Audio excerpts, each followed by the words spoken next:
Jesus é um modelo e guia para muitos de nós que somos cristãos. Um exemplo por sua vivência aqui na Terra. Nos mostrou através, do seu dia a dia, do seu cotidiano, da sua convivência com outros seres humanos, a importância de buscarmos olhar para o outro como um irmão de jornada e de caminhada. E o ensino de Jesus é muito atual, todos os seus ensinos. E é por isso que nós vamos iniciar hoje uma jornada em torno, da obra de Joana de Ângeles, Jesus e a Atualidade. Nessa obra, Joana nos traz 20 textos onde ela aborda Jesus na ótica da atualidade. E logo no primeiro capítulo, ela vai falar sobre Jesus e desafios.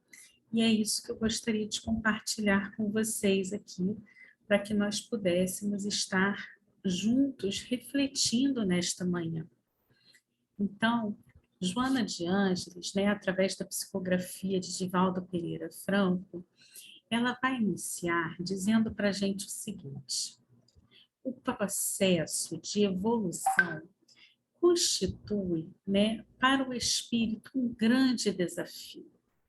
Acostumado às vibrações mais fortes no campo dos sentidos físicos, somente quando a dor o visita é que ele começa a aspirar por impressões mais elevadas, nas quais encontra lenitivo, anelando por conquistas mais importantes. Vivendo em luta constante contra os fatores contingentes do estágio em que se demora, vez por outra experimenta paz, que passa a querer em forma duradoura. No começo, são as dores com intervalos de bem-estar que o assinalam, até conseguir a tranquilidade com breves presenças do sofrimento, culminando com a plenitude sem aflição. De degrau em degrau ascende, caindo para levantar-se, atraído pelo sublime tropismo do amor. Conseguir o estágio mais alto significa-lhe triunfar. Então, logo nessa primeira parte aqui, desse capítulo, Joana já nos fala sobre a questão da dor. Tem muita gente que diz assim, mas vocês parecem fazer uma espécie de apologia da dor, diz que para a gente crescer, a gente precisa passar pelo sofrimento, pela dor. Não é isso. Muitos de nós andamos realmente distraídos e nos iludimos com questões que nos afastam da nossa verdadeira essência, dos objetivos essenciais da vida.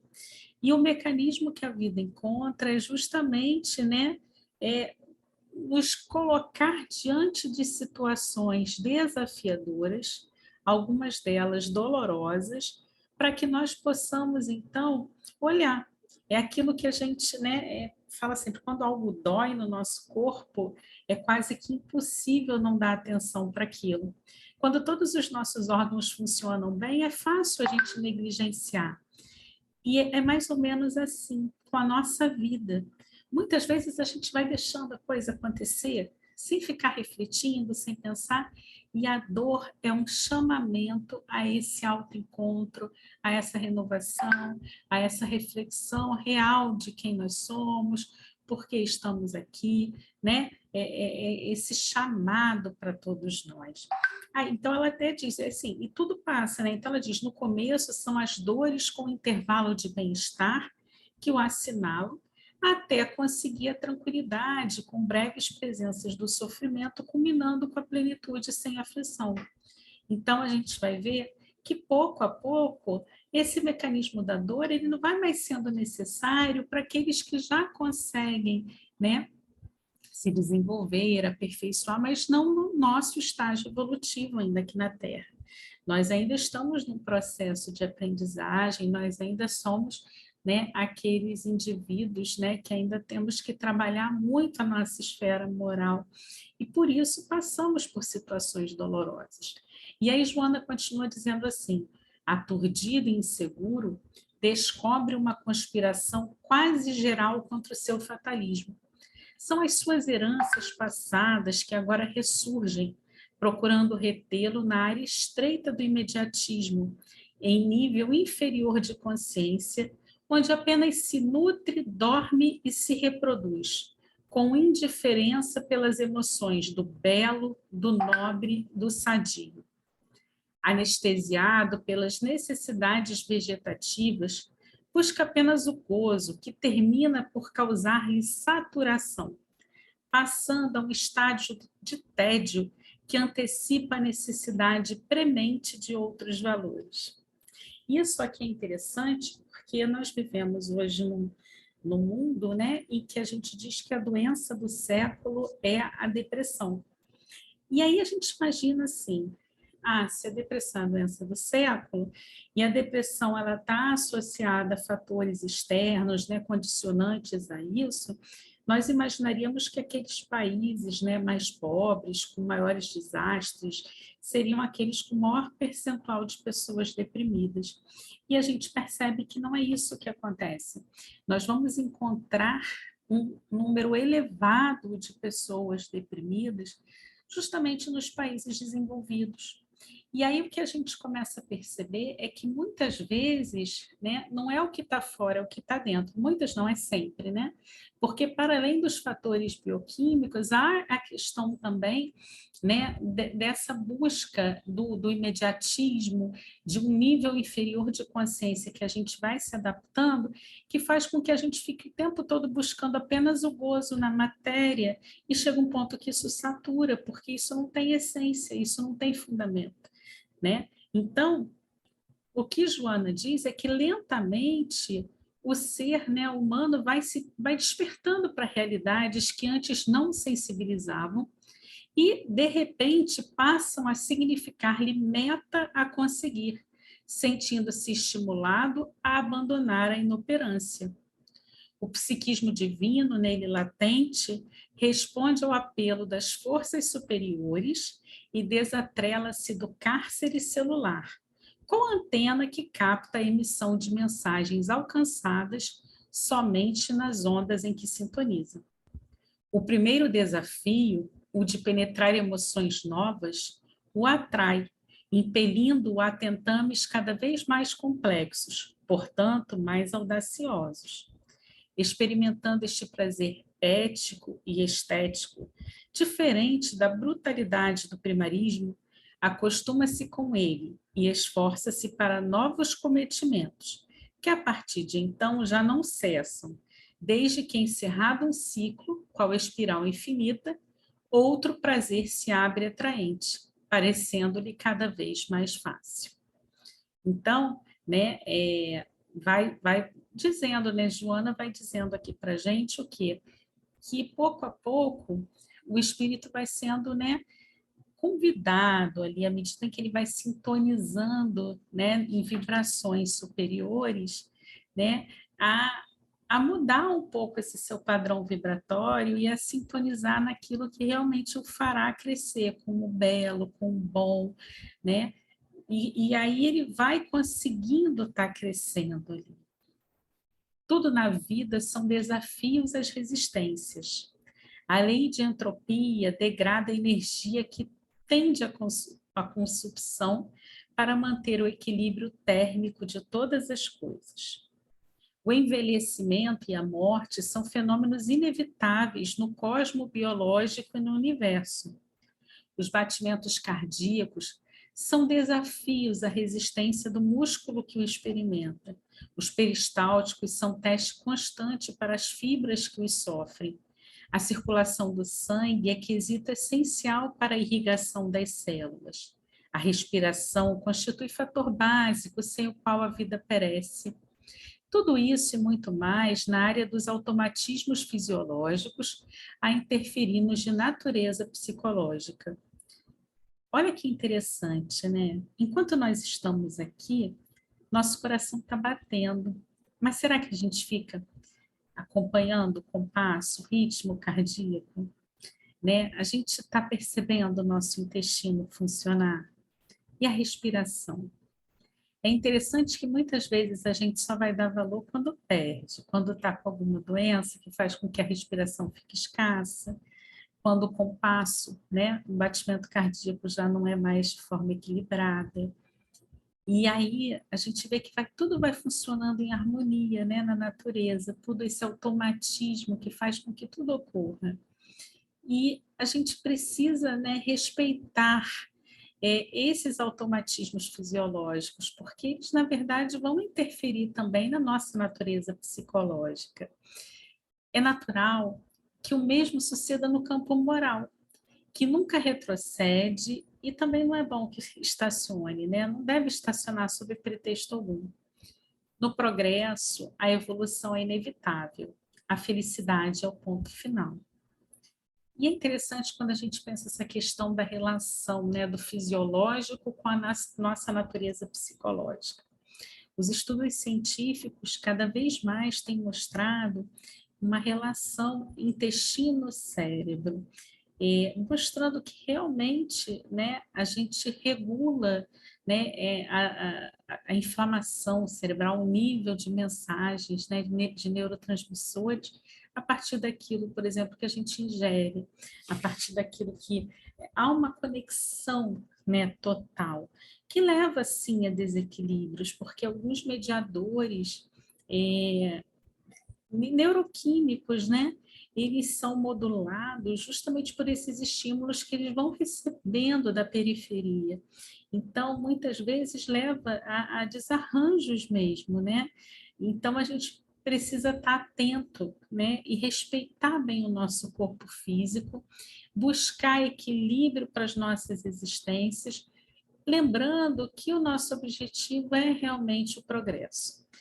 A natureza não dá saltos, o progresso não é de hoje para amanhã, mas à medida em que nós vamos tomando essa consciência, nós vamos ficando, né, vamos buscando trazer mais lucidez para as nossas existências, vamos fazendo escolhas mais corretas e vamos pouco a pouco mudando o nosso padrão vibracional, nossos pensamentos, nossa energia diante da vida, né? Isso é um exercício diário, mas que a gente precisa ter.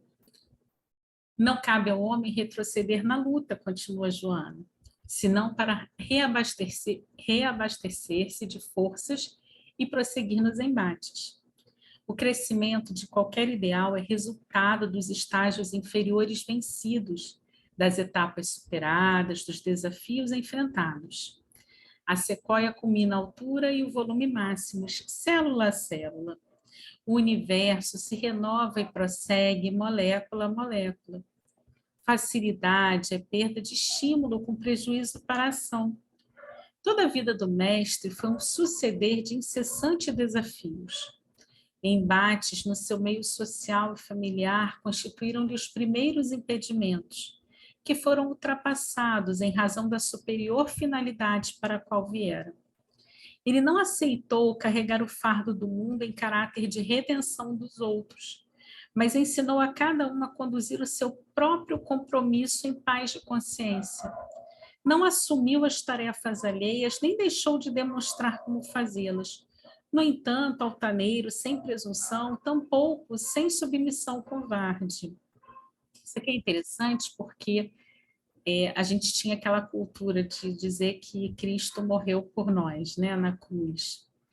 E, na verdade, né, ele estava seguindo ali a sua trajetória, o seu momento, porque se nós formos olhar mesmo a sua trajetória, ele não morreu para nos salvar. Ele na verdade, morreu pela questão da inferioridade moral daqueles que conviviam com ele à época. Mas Cristo, na sua relação com todas as pessoas, ele não estava ali carregando o fardo de ninguém para render o mundo. Ele dizia que cada um era capaz de conduzir o seu próprio compromisso, o seu próprio crescimento. Nós temos o livre-arbítrio para isso. Isso aqui é interessante quando Joana coloca, né? Cristo não assumiu as tarefas alheias. Ele não chegava para o publicano e dizia, olha, você tem que fazer assim. Ele não chegava para o leproso e falava assim, para a adúltera. Não, ele não... Pelo contrário, para a mulher adúltera, ele falou o quê? Ele apontou para ela e disse assim, olha, vai, não peques mais. Ele não disse para ela assim, olha, você agora tem que fazer isso ou aquilo, ou você não pode, não deve. Não, ele simplesmente disse, você agora tem lucidez, vai e não peques mais. E deu a ela a possibilidade da escolha, do livre-arbítrio. E as escolhas dela é que fariam, né, um desfecho para a vida. E assim somos todos nós. Todos nós temos livre-arbítrio, as escolhas são nossas. Por imaturidade psicológica, a gente prefere assim, muitas vezes atribuir culpados, né? A gente vai dizer, porque Deus quis assim, porque eu joguei pedra na cruz, então agora eu estou passando por tal situação. Mas, na verdade, são resultados, né? As coisas que acontecem na nossa vida são resultados das escolhas que nós mesmos fazemos, dos processos que nós mesmos, né, mesmos insistimos em manter, muitas vezes processos equivocados, né? Então, Joana vai dizer aqui que os desafios da sociedade injusta e arbitrária chegaram até Jesus de forma provocadora, mediante situações, pessoas e circunstâncias. Mas, apesar disso, sem deter-se, ele continuou íntegro, enfrentando-os sem ira ou medo. Passou aquele tempo, todavia permanecem os resíduos doentios. Alterou-se a paisagem, não os valores, que prosseguem relativamente os mesmos, gerando obstáculos e insatisfações. E aí, Joana nos aconselha: enfrenta os desafios da tua vida serenamente. Esse conselho aqui ele é vital, porque quando a gente se desespera, a gente não consegue encontrar, né, a saída para os problemas. A gente se permite envolver, né, em ondas mentais, né, que encobrem, né, e não permitem a nossa capacidade de enxergar possibilidades. A gente fica muito preso à dor, ao sofrimento, ao desafio que nos é apresentado e esquece de perceber que para tudo há uma solução. Às vezes soluções difíceis, mas existem soluções. Às vezes não a solução que a gente espera, mas existem caminhos que podem ser trilhados e a gente precisa estar aberto a isso. Por isso que é tão importante, diante dos desafios, nós estarmos equilibrados, para que a gente se pergunte não por que comigo, mas a gente se pergunte assim, para quê? Para que vivenciar essa experiência? O que eu devo aprender com isso? Né? E aí Joana vai dizer, não aguardes comodidades que não mereces. Realiza a tua marcha, indômito, preservando os teus valores íntimos e aumentando-os na ação diária. Quem teme a escuridão perde-se na noite. Sê tu aquele que acende a lâmpada e clareia as sombras. Desafiado, Jesus venceu. Segue-o e nunca te detenhas ante os desafios para o teu crescimento espiritual. Essa mensagem ela é muito interessante porque ela justamente vem nos alertar que nós não devemos usar como desculpa aquilo que está fora para justificar a inércia, a acomodação. Nós todos temos em nós potências divinas e podemos olhar para o exemplo do Mestre, que não teve uma vida isenta de desafios e provações, pelo contrário.